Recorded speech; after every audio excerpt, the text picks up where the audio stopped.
Hello दोस्तों, legal buzz पर आपका एक बार फिर से स्वागत है। आज का हमारा डेली स्टडी चैलेंज टास्क है भारतीय नागरिक सुरक्षा संहिता 2023 अध्याय 27 विकृतचित अभियुक्त व्यक्तियों के बारे में उपबंध। धारा 372 अभियुक्त का मानसिक स्वास्थ्य। जब अभियुक्त जांच या विचारण के समय स्वस्थचित प्रतीत होता है और मजिस्ट्रेट को प्रस्तुत साक्ष्यों से विश्वास होता है कि अभियुक्त ने ऐसा कार्य किया है जो स्वस्थचित होने पर अपराध होता, लेकिन मानसिक विकृति के कारण वह उस कार्य का स्वरूप या इसकी दोषपूर्णता को समझने में असमर्थ था, तो मजिस्ट्रेट आगे की कार्यवाही करेगा। यदि अभियुक्त का विचारण सेशन न्यायालय द्वारा किया जाना चाहिए, तो उसे सेशन न्यायालय के समक्ष विचारण के लिए सुपुर्द किया जाएगा। धारा 373 दोषमुक्ति का निर्णय। जब कोई व्यक्ति मानसिक विकृति के कारण दोषमुक्त किया जाता है, तो निर्णय में स्पष्ट रूप से ये कहा जाएगा कि उसने वह कार्य किया है या नहीं किया है। धारा 374 सुरक्षित अभिरक्षा में निरुद्ध करना। 1. यदि निष्कर्ष में ये कहा गया है कि अभियुक्त ने अभिकथित कार्य किया है, तो मजिस्ट्रेट या न्यायालय क उस व्यक्ति को ऐसे स्थान में और ऐसे तरीके से सुरक्षित अभिरक्षा में निरुद्ध करने का आदेश दे सकता है जिसे ऐसा मजिस्ट्रेट या न्यायालय ठीक समझे, या ख उस व्यक्ति को उसके किसी नातेदार या मित्र को सौंपने का आदेश देगा। 2. मानसिक स्वास्थ्य स्थापन में अभियुक्त को निरुद्ध करने का आदेश केवल राज्य सरकार द्वारा मानसिक स्वास्थ्य देखरेख अधिनियम 2017 का 10 के अधीन बनाए गए नियमों के अनुसार ही होगा। 3. अभियुक्त को उसके नातेदार या मित्र को सौंपने का आदेश केवल तब दिया जाएगा जब क सौंपे गए व्यक्ति की समुचित देखरेख की जाएगी और वह अपने आप को या किसी अन्य व्यक्ति को क्षति पहुंचाने से निवारित रखा जाएगा।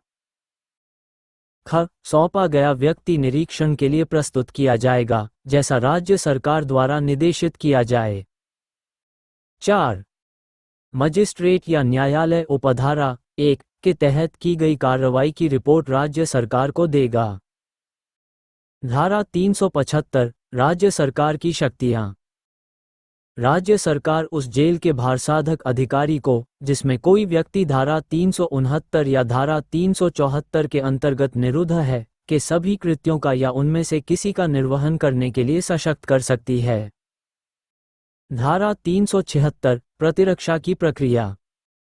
यदि कोई व्यक्ति धारा 369 की उपधारा 2 के अंतर्गत निरुद्ध है और जेल में उसकी स्थिति की जांच के दौरान महानिरीक्षक या मानसिक स्वास्थ्य पुनर्विलोकन बोर्ड प्रमाणित करते हैं कि वह अपनी प्रतिरक्षा करने में सक्षम है, तो उसे मजिस्ट्रेट या न्यायालय के समक्ष पेश किया जाएगा।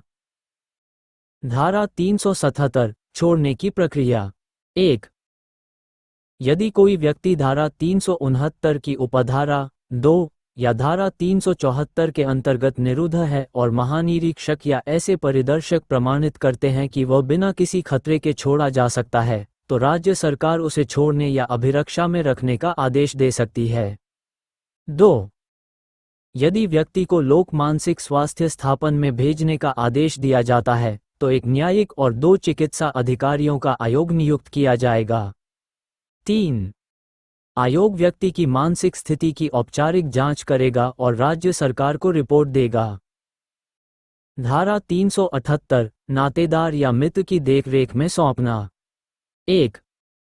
यदि निरुद्ध व्यक्ति का कोई नातेदार या मित्र चाहता है कि उसे उसकी देखरेख में सौंपा जाए, तो राज्य सरकार उस आवेदन पर विचार करेगी, बशर्ते कि क सौंपे गए व्यक्ति की समुचित देखरेख की जाएगी।